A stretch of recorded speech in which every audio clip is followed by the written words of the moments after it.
नमस्कार, मैं स्वतंत्र कुमार और आप सभी का स्वागत करता हूं आपके अपने चैनल शॉर्ट हैंड टीम पर। तो दोस्तों, आज के इस वीडियो में दैनिक जागरण के संपादकीय से 440 शब्दों के डिक्टेशन को हम लोग लेने वाले हैं। इसे हम दो अलग अलग स्पीड में लेंगे, पहली बार में 80 की स्पीड में, तो दूसरी और आखिरी बार में इसी डिक्टेशन को हम लोग 90 की स्पीड में लेने वाले हैं। लेकिन डिक्टेशन स्टार्ट करने के पहले इस डिक्टेशन में आए हुए कुछ महत्वपूर्ण शब्दों के आउटलाइंस को हम लोग देख लेंगे, उसके बाद हम लोग डिक्टेशन स्टार्ट करेंगे। अगर आपको इस डिक्टेशन के पीडीएफ की ज़रूरत है तो इसी वीडियो के ठीक नीचे डिस्क्रिप्शन बॉक्स में टेलीग्राम ग्रुप का मेरा लिंक होगा, उस पर क्लिक करके आप ग्रुप ज्वाइन कर लीजिए। इस डिक्टेशन का पीडीएफ आपको टेलीग्राम ग्रुप में मिल जाया करेगा। चलिए आप जो है फटाफट इसको देख लीजिए, कुछ आउटलाइनें हैं, इनको आप देख लेंगे तो डिक्टेशन लिखना आपके लिए थोड़ा इजी हो जाएगा। अब जैसे यहाँ पर देखिए लिखा है विधानसभा, तो ऐसे लाइन काट करके आप ऐसे विधान लिखिएगा, फिर सभा को अटैच कर दीजिएगा। समय होगा तो धा को यहाँ पर काटिएगा, नहीं तो कोई ज़रूरी नहीं है कि आप धा को काटें, है ना। और भी आउटलाइनें हैं, इनको देख लीजिए आप, और आप चाहें तो वीडियो पॉज करके भी जो है आउटलाइनों को नोट कर सकते हैं। और अगर ये आउटलाइनें आपको अच्छी लग रही हैं तो इनका यूज कर सकते हैं, और थोड़ा बहुत अगर आप इसमें बदलाव करना चाहते हैं तो इस तरह से एक आपको बेस मिल जाता है, इसके आधार पे जो है आप बदलाव भी कर सकते हैं, है ना। तो चलिए 80 की स्पीड में आपका डिक्टेशन स्टार्ट होगा। 5 सेकेंड के बाद, तब तक के लिए आप रेडी रहें।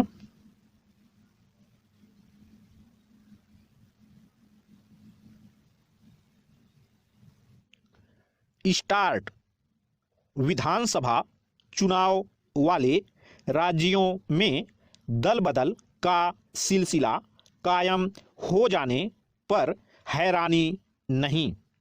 यह तय है कि आने वाले दिनों में उत्तर प्रदेश, उत्तराखंड से लेकर गोवा, मणिपुर और पंजाब तक में यह सिलसिला और तेज होगा। दल बदल की इस बीमारी का कोई इलाज नहीं, इसलिए और भी नहीं क्योंकि राजनीतिक दल खुद इसे बढ़ावा देते हैं। कई बार तो वे दूसरे दलों के नेताओं को अपने दल में इसलिए भी लाते हैं ताकि यह संदेश दिया जा सके कि उनके पक्ष में हवा चल रही है। यह बात और है कि इसके आधार पर यह अनुमान लगाना मुश्किल होता है कि कौन दल बढ़त हासिल करने जा रहा है, क्योंकि अक्सर नेता अपना टिकट कटने के अंदेशे में पाला बदलते हैं। विचारधारा उनके लिए कपड़े की तरह होती है। वह उसे न केवल बहुत आसानी से बदल देते हैं, बल्कि उसके लिए सुविधाजनक तर्क भी गढ़ लेते हैं। बतौर उदाहरण, उत्तर प्रदेश सरकार में कैबिनेट मंत्री स्वामी प्रसाद मौर्य ने दलितों, पिछड़ों, बेरोजगार नौजवानों आदि की उपेक्षा का आरोप लगाते हुए भाजपा छोड़ दी। वह तत्काल प्रभाव से समाजवादी पार्टी में शामिल हो गए। पैरा। स्वामी प्रसाद बसपा से भाजपा में आए थे। करीब 5 साल तक मंत्री रहने के बाद अचानक उन्हें याद आया कि वह जिस सरकार में मंत्री हैं उसमें दलितों, पिछड़ों, नौजवानों और व्यापारियों की उपेक्षा हो रही है। पता नहीं वह उन लोगों में शामिल थे या नहीं जिनका टिकट कटना था, लेकिन इसमें संदेह नहीं कि ऐसे कई विधायक और मंत्री हैं जिन्हें इस बार भाजपा अपना उम्मीदवार नहीं बनाने वाली। अगले कुछ दिनों में ऐसे नेता अन्य दलों में दिखें तो हैरानी नहीं। यह भी स्पष्ट है कि अन्य दलों के कुछ नेता भाजपा की राह पकड़ सकते हैं। चंद दिनों पहले सपा के संस्थापक सदस्य शतरुद्र प्रकाश ने भाजपा का साथ पकड़ा। इसी तरह पश्चिमी उत्तर प्रदेश में कांग्रेस का चेहरा माने जाने वाले इमरान मसूद सपा के साथ हो गए। जैसा उत्तर प्रदेश में देखने को मिल रहा है वैसा ही विधानसभा वाले अन्य राज्यों में भी।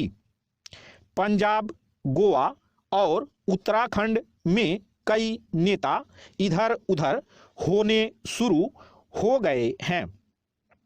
जब सत्ता की मलाई सर्वोपरि हो तब फिर विचारधारा केवल एक आड़ ही होती है।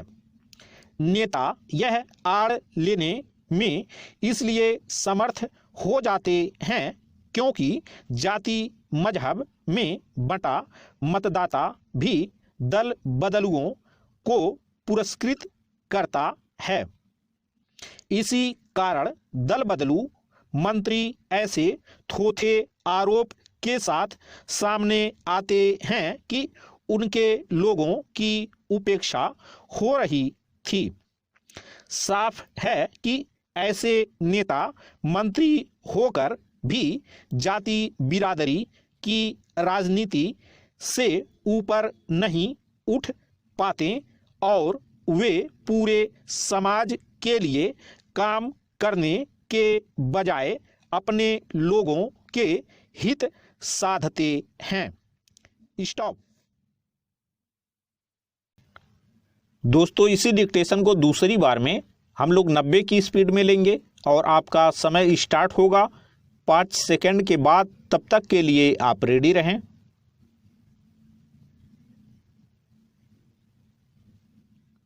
स्टार्ट। विधानसभा चुनाव वाले राज्यों में दल बदल का सिलसिला कायम हो जाने पर हैरानी नहीं। यह तय है कि आने वाले दिनों में उत्तर प्रदेश, उत्तराखंड से लेकर गोवा, मणिपुर और पंजाब तक में यह सिलसिला और तेज होगा। दल बदल की इस बीमारी का कोई इलाज नहीं, इसलिए और भी नहीं क्योंकि राजनीतिक दल खुद इसे बढ़ावा देते हैं। कई बार तो वे दूसरे दलों के नेताओं को अपने दल में इसलिए भी लाते हैं ताकि यह संदेश दिया जा सके कि उनके पक्ष में हवा चल रही है। यह बात और है कि इसके आधार पर यह अनुमान लगाना मुश्किल होता है कि कौन दल बढ़त हासिल करने जा रहा है क्योंकि अक्सर नेता अपना टिकट कटने के अंदेशे में पाला बदलते हैं। विचारधारा उनके लिए कपड़े की तरह होती है। वह उसे न केवल बहुत आसानी से बदल देते हैं बल्कि उसके लिए सुविधाजनक तर्क भी गढ़ लेते हैं।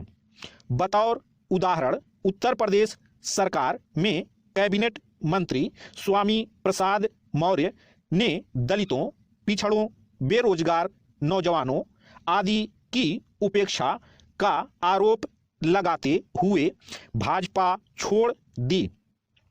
वह तत्काल प्रभाव से समाजवादी पार्टी में शामिल हो गए। पैरा। स्वामी प्रसाद बसपा से भाजपा में आए थे। करीब 5 साल तक मंत्री रहने के बाद अचानक उन्हें याद आया कि वह जिस सरकार में मंत्री हैं उसमें दलितों, पिछड़ों, नौजवानों और व्यापारियों की उपेक्षा हो रही है।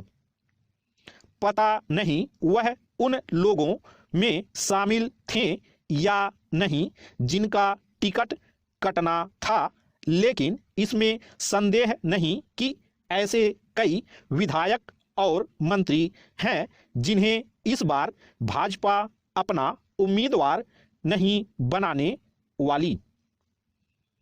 अगले कुछ दिनों में ऐसे नेता अन्य दलों में दिखें तो हैरानी नहीं। यह भी स्पष्ट है कि अन्य दलों के कुछ नेता भाजपा की राह पकड़ सकते हैं। चंद दिनों पहले सपा के संस्थापक सदस्य शतरुद्र प्रकाश ने भाजपा का साथ पकड़ा। इसी तरह पश्चिमी उत्तर प्रदेश में कांग्रेस का चेहरा माने जाने वाले इमरान मसूद सपा के साथ हो गए। जैसा उत्तर प्रदेश में देखने को मिल रहा है वैसा ही विधानसभा वाले अन्य राज्यों में भी। पंजाब, गोवा और उत्तराखंड में कई नेता इधर उधर होने शुरू हो गए हैं। जब सत्ता की मलाई सर्वोपरि हो तब फिर विचारधारा केवल एक आड़ ही होती है। नेता यह आड़ लेने में इसलिए समर्थ हो जाते हैं क्योंकि जाति मजहब में बंटा मतदाता भी दल बदलुओं को पुरस्कृत करता है। इसी कारण दल बदलू मंत्री ऐसे थोथे आरोप के साथ सामने आते हैं कि उनके लोगों की उपेक्षा हो रही थी।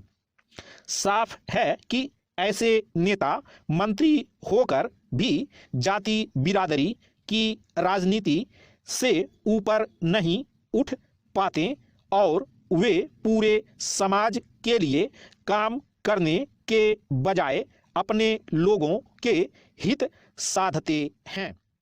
स्टॉप।